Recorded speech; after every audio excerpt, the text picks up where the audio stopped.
Hi ಎಲ್ರಿಗೂ ನಮಸ್ಕಾರ. ಇಲ್ಲಿ ನೋಡ್ಬೋದು ಇವಾಗ ಟೀಚರ್ಸ್ ರಿಕ್ವೈರ್ಮೆಂಟ್‌ಗೆ 20 ಅಪ್ಲಿಕೇಶನ್ ಹಾಕ್ತಿದ್ದೀರಾ. ಸೊ ಅಪ್ಲಿಕೇಶನ್ ಹೇಗೆ ಫಿಲ್ ಮಾಡ್ಬೇಕು ಅನ್ನೋದು ಎಲ್ರೂ ಹೇಳ್ತಾ ಇದ್ದಾರೆ. ಆದರೆ ಅಪ್ಲಿಕೇಶನ್ ಫಿಲ್ ಮಾಡುವಾಗ ಯಾವ ಮಿಸ್ಟೇಕ್ ಮಾಡಬಾರ್ದು, ಯಾವ ಡಿಸ್ಟ್ರಿಕ್ಟ್ ನೋಟಿಫಿಕೇಶನ್‌ಗೆ ಅಪ್ಲೈ ಮಾಡಬೇಕು, ಯಾವ ಪೋಸ್ಟಿಗೆ ಅಪ್ಲೈ ಮಾಡಬೇಕು, ಒಮ್ಮೆ ಅಪ್ಲಿಕೇಶನ್ ಸಬ್ಮಿಟ್ ಮಾಡಿದ್ಮೇಲೆ ಕರೆಕ್ಷನ್‌ಗೆ ಸಿಗುತ್ತಾ? ಮತ್ತೆ ಇನ್ನೊಂದು ಇಂಪಾರ್ಟೆಂಟ್ ವಿಷಯ, ಡಿಪಾರ್ಟ್ಮೆಂಟ್‌ನೇ ರಿಲೀಸ್ ಮಾಡಿರುವ ಅಫಿಷಿಯಲ್ ಸಿಲೆಬಸ್ ಮಾಡೆಲ್ ಕ್ವೆಶ್ಚನ್ ಪೇಪರ್‌ನಲ್ಲಿ ಯಾವ ಟೈಪ್ ಕ್ವೆಶ್ಚನ್ಸ್ ಕೇಳ್ಬೋದು ಮತ್ತು ಇದು ಗೊತ್ತಿಲ್ಲದೆ ಸಿಂಪ್ಲಿ ಅಪ್ಲಿಕೇಶನ್ ಸಬ್ಮಿಟ್ ಮಾಡಿ ಪ್ರಿಪ್ರೇಷನ್ ಸ್ಟಾರ್ಟ್ ಮಾಡಿದರೆ ನಿಮ್ಮ ಟೈಮ್ ವೇಸ್ಟ್ ಆಗ್ಬೋದು. ಸೊ ಹಾಗಾಗಿ ಈ ವಿಡಿಯೋದಲ್ಲಿ ನಾನು ಜಿ ಪಿ ಟಿ ಮತ್ತು C S T P S T ಮತ್ತು A M P E T ಎಲ್ಲ ಕ್ಯಾಂಡಿಡೇಟ್ಸ್ಗೂ ಯೂಸ್ಫುಲ್ ಆಗುವಂತೆ ಅಪ್ಲಿಕೇಶನ್ ಪ್ರೊಸೆಸ್ಗಿಂತ ಇಂಪಾರ್ಟೆಂಟ್ ಆಗಿರುವ ಪಾಯಿಂಟ್ಸ್ ಅನ್ನು ಕ್ಲಿಯರ್ ಆಗಿ ಎಕ್ಸ್ಪ್ಲೇನ್ ಮಾಡ್ತಿದ್ದೇನೆ. ಸೊ ವಿಡಿಯೋ ಕೊನೆವರೆಗೂ ನೋಡಿ, ಯಾಕಂದ್ರೆ ಕೊನೆಯಲ್ಲಿ ನಾನು ಅಫಿಷಿಯಲ್ ಸಿಲೆಬಸ್ ಮತ್ತು ಮಾಡೆಲ್ ಕ್ವಶನ್ ಪೇಪರ್ ಎಲ್ಲಿಂದ ಡೌನ್ಲೋಡ್ ಮಾಡಬೇಕು, ಸೊ ಇಂಪಾರ್ಟೆಂಟ್ ಕ್ವಶನ್ಸ್ ಹೇಗೆ ಅನಲೈಸ್ ಮಾಡೋದು ಟಾಪಿಕ್ಸ್ನ ಅನ್ನೋದನ್ನ ಅಲ್ಲಿ ತೋರಿಸ್ಕೊಡ್ತೇನೆ. ಸೊ ಇಲ್ಲಿ ಮೊದಲಿಗೆ ನಾನು ನಿಮಗೆ ಒಂದು ಕ್ವಿಕ್ ಆಗಿ ಹೇಳ್ಬಿಡ್ತೇನೆ ಅಪ್ಲಿಕೇಶನ್ ರಿಕ್ವೈರ್ಮೆಂಟ್ ಬಗ್ಗೆ. ಇಲ್ಲಿ ನೋಡ್ಬೋದು ಟೀಚರ್ಸ್ ನೋಟಿಫಿಕೇಶನ್ ರಿಕ್ವೈರ್ ಕರೆದಿದೆ. G P T, M P S T ಮತ್ತು ಪಿ ಎ ಟಿ ಮತ್ತು ಸಿ ಎಸ್ ಟಿ ಪೋಸ್ಟ್ ಒಳಗೊಂಡಿರುತ್ತೆ. ಸೊ ಇಲ್ಲಿ ನೋಡ್ಬೋದು ನಿಮ್ಮ ಪೋಸ್ಟಿಗೆ ಸಬ್ಜೆಕ್ಟ್, ಎಜುಕೇಶನ್ ಕ್ವಾಲಿಫಿಕೇಶನ್ ಮತ್ತು ಅಪ್ಲಿಕೇಶನ್ ಡಿಸ್ಟ್ರಿಕ್ಟ್ ನೋಟಿಫಿಕೇಶನ್ ಎಲ್ಲವನ್ನು ಕೇರ್ಫುಲ್ ಆಗಿ ಚೆಕ್ ಮಾಡಿ ಅಪ್ಲಿಕೇಶನ್ ಮಾಡಬೇಕು. ಆನ್ಲೈನ್ ಅಪ್ಲಿಕೇಶನ್ ವಿಂಡೋ ಸ್ಟಾರ್ಟ್ ಆಗಿದೆ 18 ಆಗಸ್ಟಿಗೆ. ಸೊ ಆಲ್ರೆಡಿ ಸ್ಟಾರ್ಟ್ ಆಗಿದೆ. ಸೊ ಎಂಡ್ ಡೇಟ್ 7 ಸೆಪ್ಟೆಂಬರ್ ಅಂತ ಇದೆ. ಸೊ ಮತ್ತೆ ರಿಲೇಟೆಡ್ ಡೆಡ್ಲೈನ್ಸ್ ಆಗಿರ್ಬೋದು, ಇಲ್ಲಿ ನೋಡ್ಬೋದು 10 ಸೆಪ್ಟೆಂಬರ್ ಇವಾಗ ಲಾಸ್ಟ್ ಇದೆ. ಸೊ ನಾನು ಕ್ಯಾಂಡಿಡೇಟ್ಗೆ ಒಂದು ರಿಕ್ವೆಸ್ಟ್ ಮಾಡಲಿಕ್ಕೆ ಇಲ್ಲಿ ಇಂಪಾರ್ಟೆಂಟ್ ಒಂದು ರಿಕ್ವೆಸ್ಟ್ ಮಾಡ್ಕೊಳ್ತಾನೆ. ಸೊ ಲಾಸ್ಟ್ ಡೇಟಿಗೆ ಅಪ್ಲಿಕೇಶನ್ ಹಾಕೋದು ಅವಾಯ್ಡ್ ಮಾಡಿ, ಯಾಕಂದ್ರೆ ಕೈ ರಿಸಿಗೆ ಆಗಿರ್ಬೋದು, ವಿಲೇಜ್ ಅಕೌಂಟಿಂಗ್ ಆಗಿರ್ಬೋದು, ಲಾಸ್ಟ್ ಅಪ್ಲಿಕೇಶನ್ ನೀವು ಹಾಕ್ಲಿಕ್ಕೆ ಹೋಗಿ ಇಲ್ಲಿ ನೋಡ್ಬೋದು ಫೀಸ್ ಸಬ್ಮಿಟ್ ಆಗಿರ್ಬೋದು, ನೆಕ್ಸ್ಟ್ ವಾಪಸ್ ಪೇಮೆಂಟ್ ಆಗದೆ ಆಗಿರ್ಬೋದು, ಸರ್ವರ್ ಬರ್ದಿರೋ ಆಗಿರ್ಬೋದು, ಈ ತರ ಇಶ್ಯೂಸ್ ತುಂಬಾ ಆಗಿದೆ. ಸೊ ಅದು ಸುಮ್ಮನೆ unnecessary tension. So last application ಹಾಕೋದನ್ನ ಅವಾಯ್ಡ್ ಮಾಡಿ. ಸೊ ಇವಾಗ ಆಕ್ಚುಲಿ ಇಂಪಾರ್ಟೆಂಟ್ ಪಾಯಿಂಟ್ಗೆ ಬರೋಣ. ಸೊ ಅಪ್ಲಿಕೇಶನ್ ಓಪನ್ ಮಾಡೋ ಮೊದಲು ಒಂದು ಸ್ಮಾಲ್ ಪ್ರಿಪರೇಷನ್ ಮಾಡ್ಕೊಳ್ಳಿ. ಸೊ ಏನಪ್ಪಾ ಅಂತಂದ್ರೆ, ಇಲ್ಲಿ ನೀವೇನಾದ್ರೂ ಅಪ್ಲಿಕೇಶನ್ ಹಾಕಿದ್ರೆ, ಆಲ್ರೆಡಿ ನೀವು ಅಪ್ಲಿಕೇಶನ್ ಸಬ್ಮಿಟ್ ಮಾಡಿದ್ರೆ ಸ್ವಲ್ಪ ವಿಡಿಯೋನ ಸ್ಕಿಪ್ ಮಾಡ್ಕೊಂಡು ಮುಂದೆ ನೋಡ್ಬೋದು. ಹಾಗಿಲ್ಲ ಅಂದ್ರೆ ಇಲ್ಲಿಂದ ನೋಡ್ಕೊಳ್ಳಿ. ಇಂಪಾರ್ಟೆಂಟ್ ಪಾಯಿಂಟ್ಸ್ ನಾನು ಹೇಳ್ತಾ ಹೋಗ್ತೇನೆ. ಸೊ ನಿಮ್ಮ ಮುಂದೆ ಒಂದಿಷ್ಟು ಡಾಕ್ಯುಮೆಂಟ್ ನ ರೆಡಿ ಮಾಡಿಟ್ಕೊಳ್ಳಿ. ಯಾವ್ದಾದಂದ್ರೆ SSLC marks card, PUC marks card, degree marks card ಆಗಿರ್ಬೋದು, degree certificate or provisional certificate. ಇದೊಂದು ಸ್ವಲ್ಪ ನಿಮಗೆ ಕನ್ಫ್ಯೂಷನ್ ಇದೆ. ನಾನು ನಿಮಗೆ ನೆಕ್ಸ್ಟ್ ವಿಡಿಯೋದಲ್ಲಿ ನಾನು ಇದ್ರ ಬಗ್ಗೆ ಮಾಹಿತಿ ಕೊಡ್ತೇನೆ. ನೆಕ್ಸ್ಟ್ ವಾಪಸ್ B Ed documents, if applicable ನಿಮಗೆ ಆ ಪೋಸ್ಟಿಗೆ ಬಿ ಎಡ್ ಡಾಕ್ಯುಮೆಂಟ್ಸ್ ಇದೆ ಅಂದ್ರೆ ಅದನ್ನ ಇಟ್ಕೊಳ್ಳಿ. TET, CET ಆಗಿರ್ಬೋದು, ಕಾಸ್ಟ್ ಕ್ಯಾಟಗರಿ, ಇನ್ಕಮ್ ಕಾಸ್ಟ್ ಆಗಿರ್ಬೋದು, ಸ್ಟಡೀಸ್ ರೆಸಿಡೆನ್ಷಿಯಲ್ ರಿಲೇಟೆಡ್ ಡಾಕ್ಯುಮೆಂಟ್ಸ್ ಆಗಿರ್ಬೋದು. ನೆಕ್ಸ್ಟ್ ವಾಪಸ್ recent photography and signature, valid mobile number and valid email I D. And ನನ್ಗೆ ಇಲ್ಲಿ ಇನ್ನೊಂದು ಹೇಳೋದು ಬಯಸ್ತೇನೆ, ಯೂಸರ್ ನೇಮ್ನ ಕರೆಕ್ಟ್ ಆಗಿ ನೋಟ್ ಡೌನ್ ಮಾಡ್ಕೊಳ್ಳಿ. ಯಾಕೆ ರಾಂಗ್ ಯೂಸರ್ ನೇಮ್ನ ಮಿಸ್ಯೂಸ್ ಆಗುತ್ತೆ. ಸೊ ನೀವು ಮತ್ತೆ ಅದನ್ನೇ ಅಪ್ಲಿಕೇಶನ್ ಓಪನ್ ಆಗ್ತಾ ಇಲ್ಲ, ಅದರಲ್ಲೇ ನೀವು ಸಿಕ್ಕಾಕೊಳ್ತೀರಾ. ಮತ್ತೆ ವಾಪಸ್ ಇಲ್ಲ, ನಾನು ನಿಮಗೆ ಒಂದು ಇಂಪಾರ್ಟೆಂಟ್ ಹೇಳಬೇಕು, ಫೋಟೋ ಮತ್ತೆ ಸಿಗ್ನೇಚರ್. ಕೆಲವು ಜನ ಏನ್ ಮಾಡ್ತಿದ್ದಾರೆ ಅಂದ್ರೆ ರೂಲ್ ಪೇಪರ್ ನಲ್ಲಿ ಸಿಗ್ನೇಚರ್ ಮಾಡಿ ಕಳಿಸ್ತಾ ಇದ್ದೀರಾ. ಸೊ ಯಾವತ್ತು ರೂಲ್ ಪೇಪರ್ ನಲ್ಲಿ ಸಿಗ್ನೇಚರ್ ಮಾಡಬೇಡಿ. ವೈಟ್ ಪೇಪರ್ ಮೇಲೆ ಸಿಗ್ನೇಚರ್ ಮಾಡಿ. ನೀವು ಯಾವುದೇ ಇನ್ಕಮ್ ಇಂದ ಮಾಡಿದ್ರು ಓಕೆ, ಬಟ್ ವೈಟ್ ಪೇಪರ್ ಮೇಲೆ ಸಿಗ್ನೇಚರ್ ಮಾಡಿ. ನೆಕ್ಸ್ಟ್ ವಾಪಸ್ ನಿಮ್ಮ ಫೋಟೋ ಬ್ಯಾಕ್ ಗ್ರೌಂಡ್ ತುಂಬಾ ಇಂಪಾರ್ಟೆಂಟ್. ಸೊ ನೋಟಿಫಿಕೇಶನ್ ಕ್ಲಿಯರ್ ಆಗಿ ಮೆನ್ಷನ್ ಮಾಡಿದ್ದಾರೆ. ಸೊ ನಿಮ್ಮ ಬ್ಯಾಕ್ ಗ್ರೌಂಡ್ ಲೈಟ್ ಆಗಿ, ನಿಮ್ಮ ಹತ್ರ ಪಾಸ್ಪೋರ್ಟ್ ಸೈಜ್ ಫೋಟೋ ಇಲ್ಲಿದ್ರು ಕೂಡ ಲೈಟ್ ಆಗಿ ವೈಟ್ ಬ್ಯಾಕ್ ಗ್ರೌಂಡ್ ಆಗಿರ್ಬೋದು, ಯಾವ್ದಾದ್ರು ಲೈಟ್ ಕಲರ್ ಬ್ಯಾಕ್ ಗ್ರೌಂಡ್ಗೆ ಹಿಂದ್ಗಡೆ ಇಟ್ಕೊಂಡು ಫೋಟೋ ತಗೊಂಡು ಅದನ್ನ ಅಪ್ಲೋಡ್ ಮಾಡ್ಬೋದು. ಸೊ ಬ್ಯಾಕ್ ಗ್ರೌಂಡ್ ಎಲ್ಲೋ ನಿಂತಿದ್ದನ್ನ ಪ್ಲೀಸ್ ಅಪ್ಲೋಡ್ ಮಾಡಬೇಡಿ. Hand signature white colour paper ಮೇಲೆ ವೈಟ್ ಸಿಗ್ನೇಚರ್ ಮಾಡಿ. ನೆಕ್ಸ್ಟ್ ವಾಪಸ್ ವ್ಯಾಲಿಡ್ ಇಮೇಲ್ ಐ ಡಿ ತುಂಬಾ ಇಂಪಾರ್ಟೆಂಟ್. ಸೊ ಇವೆಲ್ಲ ರೆಡಿ ಇದ್ರೆ ಅಪ್ಲಿಕೇಶನ್ ಫಿಲ್ ಸ್ಮೂತ್ ಆಗಿರುತ್ತೆ. ಸೊ ನೆಕ್ಸ್ಟ್ ವಾಪಸ್ ನಾನು ಇಲ್ಲಿ ನಿಮಗೆ ಬಿಗ್ ವಾರ್ನಿಂಗ್ ಕೊಡ್ತೇನೆ. ಯಾವ್ದಂದ್ರೆ, ನೆಕ್ಸ್ಟ್ ಡಾಕ್ಯುಮೆಂಟ್ ನಲ್ಲಿ ಇರುವ ನೇಮ್ ಮತ್ತೆ date of birth, registration number, marks details ಮತ್ತೆ ಅಪ್ಲಿಕೇಶನ್ ಟೈಪ್ ಮಾಡುವ ಡೀಟೇಲ್ಸ್ ಮಿಸ್ ಮ್ಯಾಚ್ ಆಗದಂತೆ ನೋಡ್ಕೊಳ್ಳಿ. ಸೊ ನೀವೇ ಅಪ್ಲಿಕೇಶನ್ ಹಾಕ್ತಿದ್ರೆ ಅಂದ್ರೆ ಫೋನಲ್ಲಿ ಟ್ರೈ ಮಾಡಿ. ಫೋನಲ್ಲಿ ವರ್ಕ್ ಆಗ್ಲಿಲ್ಲ ಅಂದ್ರೆ ಪ್ಲೀಸ್ ನೀವು ಡಾಕ್ಯುಮೆಂಟ್ ಇರೋದನ್ನ ಸ್ಮಾಲ್ ಲೆಟರ್, ಕ್ಯಾಪ್ಸಲ್ ಲೆಟರ್ ಮಾಡ್ಲಿಕ್ಕೆ ಹೋಗ್ಬೇಡಿ. ನಿಮ್ ಕೈಲಿ ಆಗ್ಲಿಲ್ಲ ಅಂದ್ರೆ ಸೈಬರ್ ಕೆಫೆಗೆ ಕನೆಕ್ಟ್ ಆಗಿ, ನಾನು ಕೂಡ ಲಿಂಕ್ ಕೊಟ್ಟಿರ್ತೇನೆ, ಅವ್ರ ಹತ್ರನೂ ಕನೆಕ್ಟ್ ಆಗಿ ಅವರಾದ್ರೂ ಹೆಲ್ಪ್ ಮಾಡಿ ಕೊಡ್ತಾರೆ. ಸೊ ಸೈಬರ್ ಕೆಫೆ ಆದ್ರೂ ಕನೆಕ್ಟ್ ಆಗಿ ಪ್ಲೀಸ್ ರಾಂಗ್ ಡೀಟೇಲ್ಸ್ ನ ಫಿಲ್ ಮಾಡ್ಲಿಕ್ಕೆ ಹೋಗ್ಬೇಡಿ. ಅಂಡ್ ಇಲ್ಲಿ ನೋಡ್ಬೋದು ನಂತರ ಕರೆಕ್ಟ್ ಮಾಡ್ಬೋದು ಅಂತ ಅಸ್ಯೂಮ್ ಮಾಡಬೇಡಿ. ಯಾವ್ದಾದ್ರು ನಿಮ್ದು name details, user name miss match ಮಾಡ್ಕೊಂಡು ನಂತರ ನಾನು ಕರೆಕ್ಷನ್ಗೆ ಇದು ಮಾಡ್ಬೋದು ಅಂತ ಹೇಳಿ. ಸೊ ಮೊದಲೇ ಪ್ರಿವ್ಯೂ ಮಾಡಿ ಸಬ್ಮಿಟ್ ಮಾಡೋ ಮೊದಲು ಒಮ್ಮೆ ಅಲ್ಲ, ಒಂದು ಬಾರಿ ಅಲ್ಲ, 2 ಬಾರಿ ಚೆಕ್ ಮಾಡಿ. ಸೊ ಅದು ಆಮೇಲೆ ಸಬ್ಮಿಟ್ ಮಾಡಿ. ಓಕೆ, ನಾನು ಈಗ ಮಿಸ್ಟೇಕ್ಸ್ ತುಂಬಾ ಇಂಪಾರ್ಟೆಂಟ್ ಪಾಯಿಂಟ್ಸ್ ನಾನು ಇಲ್ಲಿ ಹೇಳ್ತಾ ಹೋಗ್ತಾನೆ, ಯಾವ್ದಾವ್ದು ಮಿಸ್ಟೇಕ್ಸ್ ಅಂತ ಹೇಳಿ. ಸೊ ಮಿಸ್ಟೇಕ್ ನಂಬರ್ 1, ಇಲ್ಲಿ ನೋಡ್ಬೋದು ಎಲ್ಲರಿಗೂ ಗೊತ್ತಿಲ್ಲ, ಅದು ರಾಂಗ್ ಡಿಸ್ಟ್ರಿಕ್ಟ್ ನೋಟಿಫಿಕೇಶನ್ ನೋಡ್ತಾ ಇದ್ದಾರೆ. ಸೊ ಸೊ ಮೊದಲೆಲ್ಲ ಏನಾಗ್ತಾ ಇತ್ತು, ಇವಾಗ ಬೇರೆ ಅಪ್ಲಿಕೇಶನ್ ಅಲ್ಲಿ ಒಂದೇ ನೋಟಿಫಿಕೇಶನ್ ಬರ್ತಾ ಇತ್ತು ಎಲ್ಲ ಡಿಸ್ಟಿಕ್. ಸೊ ಇವಾಗ ಏನಾಗಿದೆ, ಇದರಲ್ಲಿ ಎಲ್ಲ ಪರ್ಟಿಕ್ಯುಲರ್ ಆಗಿ ಬೇರೆ ಬೇರೆ ಡಿಸ್ಟಿಕ್ಕಿಗೆ ಇದೆ. ಸೊ ನಿಮ್ಮ ಡಿಸ್ಟಿಕ್ಕಿಗೆ ನೀವು ಯಾವ್ದು ಅಪ್ಲೈ ಮಾಡ್ತಿದ್ದೀರಾ ಆ ಡಿಸ್ಟಿಕ್ ನೋಟಿಫಿಕೇಶನ್ ನೋಡ್ಕೊಳ್ಳಿ ಕರೆಕ್ಟ್ ಆಗಿ. ಸೊ ಈಗ ಎಲಿಜಿಬಿಲಿಟಿ ಮತ್ತೆ ವೇಕೆನ್ಸಿ ಯಾವ ನೋಟಿಫಿಕೇಶನ್ ಸಂಬಂಧಿಸಿದೆ ಅನ್ನೋದು ಚೆಕ್ ಮಾಡಿ. ಸೊ ಮಿಸ್ಟೇಕ್ ನಂಬರ್ 2 ಇಲ್ಲಿ. ಸೊ ಇಲ್ಲಿ ಏನ್ ಮಾಡ್ತಾ ಇದೆ ಅಂದ್ರೆ, ಪೋಸ್ಟ್ ಮತ್ತೆ ಸೆಲೆಕ್ಟ್ ಮಾಡುವಾಗ ಅರ್ಜೆಂಟ್ ಮಾಡಬೇಡಿ. ಯಾಕಂದ್ರೆ ಇಲ್ಲಿ ನೀವು ಯಾವ ಪೋಸ್ಟಿಗೆ ಸೆಲೆಕ್ಟ್ ಮಾಡ್ತಾ ಇರಿದ್ರೆ ಒಂದಿಷ್ಟು ನಿಮ್ದು ಸಬ್ಜೆಕ್ಟ್ ಆಗಿರ್ಬೋದು ರಿಲೇಟೆಡ್, ಇವತ್ತು GPST CST PST PAT ಎಲ್ಲಕ್ಕೂ ಸೇಮ್ ಎಲಿಜಿಬಿಲಿಟಿ ಅಲ್ಲ. ಸೊ ನಿಮ್ ಕ್ವಾಲಿಫಿಕೇಶನ್ ಯಾವ ಪೋಸ್ಟ್ ಅಪ್ಲಿಕಬಲ್ ಅನ್ನೋದು ತುಂಬಾ ಇಂಪಾರ್ಟೆಂಟ್ ಆಗುತ್ತೆ. ಸೊ ಇಲ್ಲಿ ನೋಡ್ಬೋದು ಮಿಸ್ಟೇಕ್ ನಂಬರ್ 3 ಯಾವ್ದಂದ್ರೆ ನೇಮ್ ಸ್ಪೆಲ್ಲಿಂಗ್ ತಪ್ಪಾಗೋದು. ಸೊ ಇಲ್ಲಿ ನೇಮ್ ಸ್ಪೆಲ್ಲಿಂಗ್ ಅನ್ನು ನೀವು ತಪ್ಪು ಮಾಡ್ತಾ ಇದ್ದೀರಾ. ನಾನು ಹೇಳ್ದೆ ಕ್ಯಾಪ್ಸ್ ಎಲ್ಲ ಸ್ಮಾಲ್ ಮಾಡೋದು ಆ ತರ ಇಲ್ಲಿ ಮಾಡೋದು. ಸೊ ನಿಮ್ಗೆ ಇಂಪಾರ್ಟೆಂಟ್ ಇದು, SSLC ಅಲ್ಲಿ ಇರುವ ನೇಮ್ ಮತ್ತು ಅಪ್ಲಿಕೇಶನ್ ಇರುವ ನೇಮ್ ಕೇರ್ಫುಲ್ ಆಗಿ ಕಂಪೇರ್ ಮಾಡಿ, ಆಮೇಲೆ ನೆಕ್ಸ್ಟ್ ಪ್ರೊಸೀಡಿಗೆ ಹೋಗಿ. ನೆಕ್ಸ್ಟ್ ವಾಪಸ್ ಇಲ್ಲಿ ಏನ್ ಮಾಡ್ತಾ ಇದ್ದಾರೆ, ಮಿಸ್ಟೇಕ್ ನಂಬರ್ 4 ಕ್ಯಾಟಗರಿ ತಪ್ಪಾಗಿ ಸೆಲೆಕ್ಟ್ ಮಾಡೋದು. ಸೊ ಇಲ್ಲಿ ಯೂಸರ್ ಏನ್ ಮಾಡ್ತಾ ಇದ್ದಾನೆ, ಕೆಲವು ಜನ ಸ್ಟೂಡೆಂಟ್, ಸೊ SC ಗೆ ಪೋಸ್ಟ್ ಜಾಸ್ತಿ ಇದೆ, OBC ಗೆ ಪೋಸ್ಟ್ ಜಾಸ್ತಿ ಇದೆ, ಅಲ್ಲಿ ಡಿಸ್ಟಿಕ್ ಹಾಕಲ್ಲಿ EWS ಗೆ ಜಾಸ್ತಿ ಇದೆ. ಸೊ ಆ ಕ್ಯಾಟಗರಿನ ಚೂಸ್ ಮಾಡ್ತಾ ಇದ್ದಾರೆ. ಸೊ ಇದು ಕಂಪ್ಲೀಟ್ಲಿ ರಾಂಗ್. ಅಂಡ್ ನಿಮ್ಗೆ ನೇಮ್ ಮಿಸ್ ಮ್ಯಾಚ್ ಇದೆ, ನಾನು ಹೇಳ್ಬೇಕು ನಿಮ್ಗೆ. ಸೊ ನೀವು ಒಂದು ಅಕ್ಷರ ಸ್ಪೆಲ್ಲಿಂಗ್ ಕೂಡ ಮಿಸ್ಟೇಕ್ ಆದ್ರೂ ಕೂಡ ನೀವು ಎಕ್ಸಾಮ್ ಪಾಸ್ ಆಗ್ತೀರಾ, ಇವಾಗೇನು ಎಫೆಕ್ಟ್ ಆಗೋದಿಲ್ಲ. ಅದು ನಿಮ್ದು ಡಾಕ್ಯುಮೆಂಟ್ ವೆರಿಫಿಕೇಶನ್ ಬಂದಾಗ ಆವಾಗ ನಿಮ್ನ ರಿಜೆಕ್ಟ್ ಮಾಡೋಕೆ ಚಾನ್ಸ್ ಸಿಗುತ್ತೆ ಅವ್ರಿಗೆ. ಇದೊಂದು ಕಾರಣದಿಂದ, ಇದೊಂದು ಸಿಲ್ಲಿ ಮಿಸ್ಟೇಕ್ ಇಂದ ನೀವು ರಿಜೆಕ್ಟ್ ಆಗೋ ಚಾನ್ಸಸ್ ಇರುತ್ತೆ. ಸೊ ಕೇರ್ಫುಲ್ ಆಗಿ ಇದನ್ನ ಮಾಡಿ.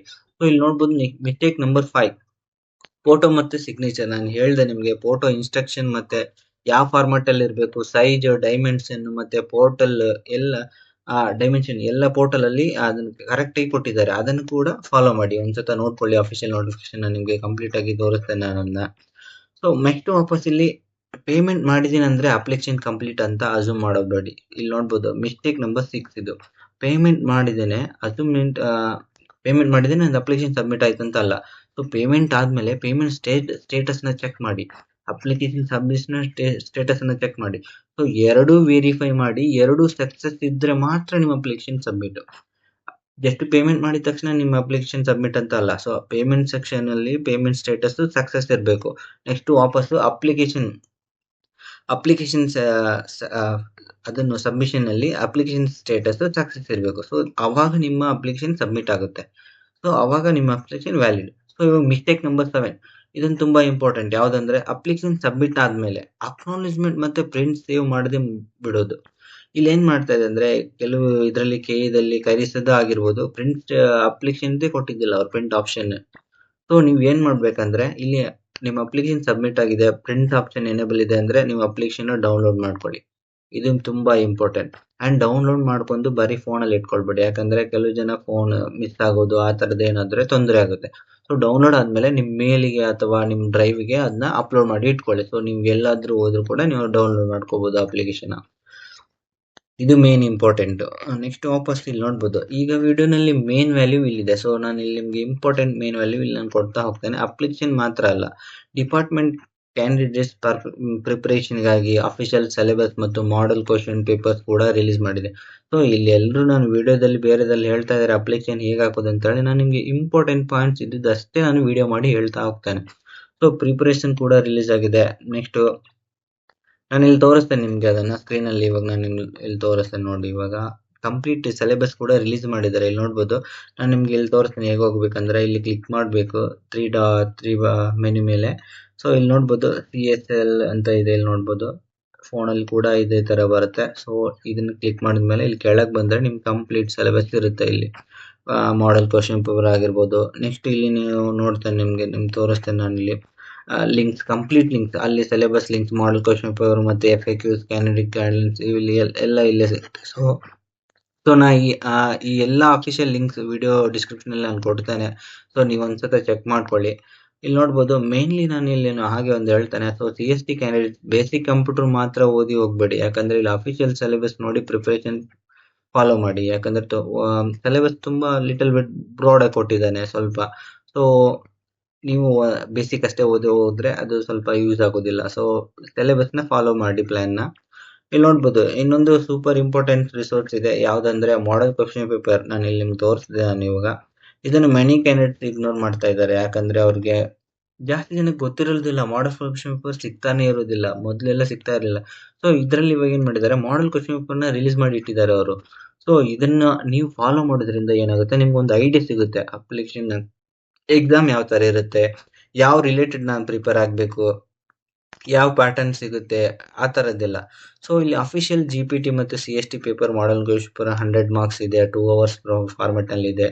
ಸೊ ಕ್ವಶನ್ಸ್ ಯಾವ ಥರ ಇದೆ, general knowledge, current affairs, Kannada, English, education, psychology, computer science ಮತ್ತೆ ಅದರ್ ಸೆಕ್ಷನ್ಸ್ ಕವರ್ ಮಾಡುತ್ತೆ. ಸೊ ಇಲ್ಲ ನಿಮ್ಗೆ ಹಾಗೆ ಒಂದು ಕಂಪ್ಯೂಟರ್ ಸೈನ್ಸ್ ನಲ್ಲಿ ಸೆಕ್ಷನ್ ಅಲ್ಲಿ ಕ್ವಶನ್ಸ್ ನೋಡಿದ್ರೆ, CPU ಮ್ಯಾಥಮೆಟಿಕಲ್ ಆಪರೇಷನ್ಸ್ ಯಾವ ಯೂನಿಟ್ ಮಾಡುತ್ತೆ, ಸಿಸ್ಟಮ್ ಸಾಫ್ಟ್ವೇರ್ ಎಕ್ಸಾಂಪಲ್ ಯಾವುದು, ಪ್ರೋಗ್ರಾಮಿಂಗ್ ಲ್ಯಾಂಗ್ವೇಜ್ ಅಲ್ಲದ ಯಾವುದು, ರ್ಯಾಮ್ ವೋಲ್ಟಾಲಿಟಿ ಮೆಮರಿ ಯಾಕಿದೆ, ಇಲ್ಲಿ ನೋಡ್ಬೋದು ಪವರ್ ಪಾಯಿಂಟ್ ಮತ್ತೆ ನುಡಿ ರಿಲೇಟೆಡ್ ಕ್ವಶನ್ಸ್ ಕೂಡ ಇರುತ್ತೆ.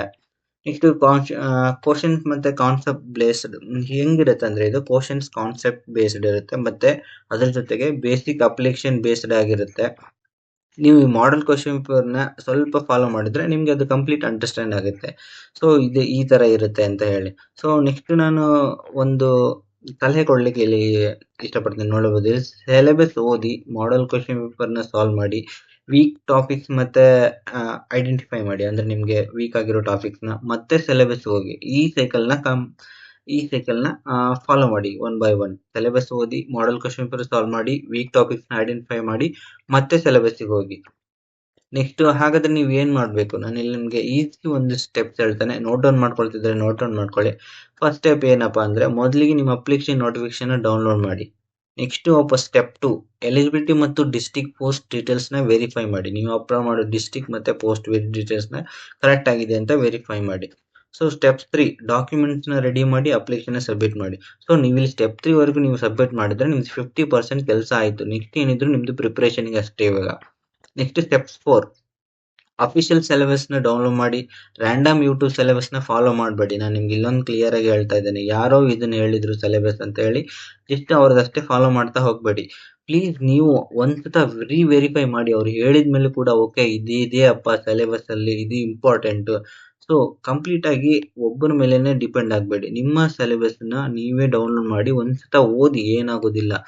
ಸೊ ನಿಮ್ಗೆ ಐಡಿಯಾ ಬರುತ್ತೆ, ಓಕೆ ಇದೆಲ್ಲ ಇದೆ ಸಿಲೆಬಸ್ ಅಲ್ಲಿ, ನಾನು ಇದೇ ಪ್ರಿಪೇರ್ ಆಗ್ಬೇಕು, ಅವರು ಕೂಡ ಇದನ್ನ ಹೇಳ್ತಾ ಇದ್ದಾರೆ ನಮ್ಗೆ ಇದು ಇಂಪಾರ್ಟೆಂಟ್ ಅಂತ ನಿಮ್ಗೆ ತಲೆಯಲ್ಲಿ ಒಂದು ಐಡಿಯಾ ಬರುತ್ತೆ. ಸೊ ಅದನ್ನ ಫಾಲೋ ಮಾಡ್ಬೋದು ನೀವು. Next step 5, official model question paper ನ ಡೌನ್ಲೋಡ್ ಮಾಡಿ ಅಂಡ್ ಸಾಲ್ವ್ ಮಾಡಿ. ಸೊ ಎಸ್ಪೆಷಲಿ CS ಕ್ಯಾಂಡಿಡೇಟ್ಸ್ ಗೆ ನಾನು ಇಲ್ಲಿ 10 ಯೂನಿಟ್ಸ್ ನೋಡಿ ಹೆದರ್ಬೇಡಿ. ಯಾಕಂದ್ರೆ ಒಂದ್ ದಿನಕ್ಕೆ ಒಂದು ಟಾಪಿಕ್ ತೆಗೆದುಕೊಂಡು ಸಿಸ್ಟಮೆಟಿಕ್ ಆಗಿ ಪ್ರಿಪೇರ್ ಮಾಡ್ತಾ ಹೋಗಿ ಒನ್ ಬೈ ಆ ತರ. ಕೊನೆಯದಾಗಿ ಒಂದು ಇಂಪಾರ್ಟೆಂಟ್ ರಿಕ್ವೆಸ್ಟ್ ನಾನು ಇಲ್ಲಿ ಹೇಳ್ತಾನೆ. ಗೌರ್ಮೆಂಟ್ ರಿಕ್ವೈರ್ಮೆಂಟ್ ಅಪ್ಲಿಕೇಶನ್ ಅಲ್ಲಿ ಯೂಟ್ಯೂಬ್ ವಿಡಿಯೋ ಅಥವಾ ಟೆಲಿಗ್ರಾಮ್ ಮೆಸೇಜ್ ಗಿಂತ ಅಫಿಷಿಯಲ್ ನೋಟಿಫಿಕೇಶನ್ ಫೈನಲ್ ಅಥಾರಿಟಿ ಆಗುತ್ತೆ. ಜಸ್ಟ್ ನೀವು ಯಾವ್ದೋ ರ್ಯಾಂಡಮ್ ಯೂಟ್ಯೂಬ್ ಆಗಿರ್ಬೋದು, ರ್ಯಾಂಡಮ್ ವಿಡಿಯೋ ಆಗಿರ್ಬೋದು, ಟೆಲಿಗ್ರಾಮ್ ಮೆಸೇಜ್ ಆಗಿರ್ಬೋದು, ಅದನ್ನ ಫಾಲೋ ಮಾಡಬೇಡಿ. ಅಫಿಷಿಯಲ್ ನೋಟಿಫಿಕೇಶನ್ ಏನಿದೆ ಅದೇ ಇಂಪಾರ್ಟೆಂಟ್. ಸೊ ಈ ನನ್ನ ವಿಡಿಯೋದಲ್ಲಿ ನಿಮ್ಗೆ ಇಂಪಾರ್ಟೆಂಟ್ ಪಾಯಿಂಟ್ಸ್ ಎಕ್ಸ್ಪ್ಲೇನ್ ಮಾಡ್ತಿದ್ದೇನೆ. ಸೊ ಅದ್ರ ನಿಮ್ಗೆ ನಿಮ್ಮ ಎಲಿಜಿಬಿಲಿಟಿ ಮತ್ತೆ ಕ್ಯಾಟಗರಿ, ಡಿಸ್ಟ್ರಿಕ್ಟ್, ಡಾಕ್ಯುಮೆಂಟ್ಸ್ ಮತ್ತೆ ಅಪ್ಲಿಕೇಶನ್ ಡೀಟೇಲ್ಸ್ ಆಗಿರ್ಬೋದು, ಅಫಿಷಿಯಲ್ ನೋಟಿಫಿಕೇಶನ್ ಒಂದ್ಸತ ಕ್ರಾಸ್ ಚೆಕ್ ಮಾಡ್ಕೊಳ್ಳಿ. ಇಷ್ಟು ಅಫಿಷಿಯಲ್ ಲಿಂಕ್ಸ್ ಎಲ್ಲವನ್ನೂ ನಾನು ಡಿಸ್ಕ್ರಿಪ್ಷನ್ ಅಲ್ಲಿ ಕೊಟ್ಟಿರ್ತಾನೆ. ಸೊ ಈ ವಿಡಿಯೋ ನಿಮ್ಗೆ ಯೂಸ್ಫುಲ್ ಆದ್ರೆ ಲೈಕ್ ಮಾಡಿ. GPT ಮತ್ತೆ CST, PST, EM requirement apply ಮಾಡೋ ನಿಮ್ಮ ಫ್ರೆಂಡ್ಸ್ಗೆ ಈ ವಿಡಿಯೋನ ಶೇರ್ ಮಾಡಿ. ಮತ್ತು ನಿಮ್ಗೆ ಬೇಕಾದ್ರೆ ನೆಕ್ಸ್ಟ್ ವಿಡಿಯೋದಲ್ಲಿ ನಾನು ಅಫಿಷಿಯಲ್ ಮಾಡಲ್ ಕ್ವಶನ್ ಪೇಪರ್ ನ ಮತ್ತು ಪ್ರತಿಯೊಂದು ಸೆಕ್ಷನ್ ನ ಅನಲೈಸ್ ಮಾಡಿ ಯಾವ ಟಾಪಿಕ್ ಗೆ ಎಷ್ಟು ಇಂಪಾರ್ಟೆನ್ಸ್ ಕೊಡ್ಬೇಕಂತ ಹೇಳಿ ನಾನು ಕಂಪ್ಲೀಟ್ ವಿಡಿಯೋ ಮಾಡಿ ನಿಮ್ಗೆ ಪ್ರಿಪರೇಷನ್ ಸ್ಟ್ರಾಟಜಿ ಮಾಡಿ ಹಾಕ್ತೇನೆ. ಸೊ ನಿಮ್ಗೆ ಬೇಕಂದ್ರೆ ಕಮೆಂಟ್ ಮಾಡಿ. ಸೊ ನಿಮ್ಗೆ ಇದರಲ್ಲಿ ಯಾವ್ದಾದ್ರು ಕಾಂಪ್ಲಿಕೇಟೆಡ್ ಇದೆ, ಪ್ರಾಬ್ಲಮ್ಸ್ ಇದೆ ಅಂದ್ರೆ ನೀವು ಕಮೆಂಟ್ ಅಲ್ಲಿ ಮಾಡಿ, ಅದ್ರ ಬಗ್ಗೆ ನನಗೆ ಮಾಹಿತಿ ಕೊಡ್ಲಿಕ್ಕೆ ನಾನು ಟ್ರೈ ಮಾಡ್ತೇನೆ. ಸೊ ವಿಡಿಯೋ ಮಾಹಿತಿ ಇಷ್ಟ ಆದ್ರೆ ಪ್ಲೀಸ್ ಸಬ್ಸ್ಕ್ರೈಬ್ ಮಾಡಿ, ಬೆಲ್ ಐಕಾನ್ ಪ್ರೆಸ್ ಮಾಡಿ and all the best. And application careful ಮಾಡಿ ಅಂಡ್ ಪ್ರಿಪರೇಷನ್ ಸ್ಮಾರ್ಟ್ ಆಗಿ ಮಾಡಿ. ಇಲ್ಲಿ ಇಂಪಾರ್ಟೆಂಟ್, ಅಪ್ಲಿಕೇಶನ್ ಎಲ್ಲರೂ ಸಬ್ಮಿಟ್ ಮಾಡ್ತಾರೆ, ಬಟ್ ಪ್ರಿಪರೇಷನ್ ಮಾಡುವಾಗ ರ್ಯಾಂಡಮ್ ಆಗಿ ಯಾರೋ ಹೇಳಿದ್ರಂತ ಸಿಲೆಬಸ್ ಸ್ಟಾರ್ಟ್ ಮಾಡ್ತಾರೆ. ಸೊ ನೀವು ಒಂದ್ಸತ ಸಿಲೆಬಸ್ ಫಾಲೋ ಮಾಡಿ. ಸೊ ಅಪ್ಲಿಕೇಶನ್ ಹಾಕುವಾಗ ನಾನು ಹೇಳ್ದೆ ಇಂಪಾರ್ಟೆನ್ಸ್ ಯಾವ್ದಾದ್ರು ನೋಡ್ಕೋಬೇಕಂತ ಹೇಳಿ. ಸೊ ಲಾಸ್ಟ್ ಅಲ್ಲಿ ಎಲ್ಲ ಎಕ್ಸಾಮ್ ಪಾಸ್ ಆದ್ಮೇಲೆ ಡಾಕ್ಯುಮೆಂಟ್ ರಿಜೆಕ್ಟ್ ಆಗೋದು ಬೇಡ. ಸೊ ಕಂಪ್ಲೀಟ್ ಆಗಿ ಒಂದ್ಸತ ಫಾಲೋ ಮಾಡಿ. ನಿಮ್ಗೆ ಏನಾದ್ರೂ ಮಾಹಿತಿ ಬೇಕಾದ್ರೆ ಪ್ಲೀಸ್ ನೀವು ಕಮೆಂಟ್ ಮಾಡಿ, ನಾನು ಸಾಲ್ವ್ ಮಾಡ್ಲಿಕ್ಕೆ ಹೆಲ್ಪ್ ಮಾಡ್ತೇನೆ. ಸೊ ವಿಡಿಯೋ ಮಾಹಿತಿ ಇಷ್ಟ ಆದ್ರೆ ಸಬ್ಸ್ಕ್ರೈಬ್ ಮಾಡಿ. Thank you.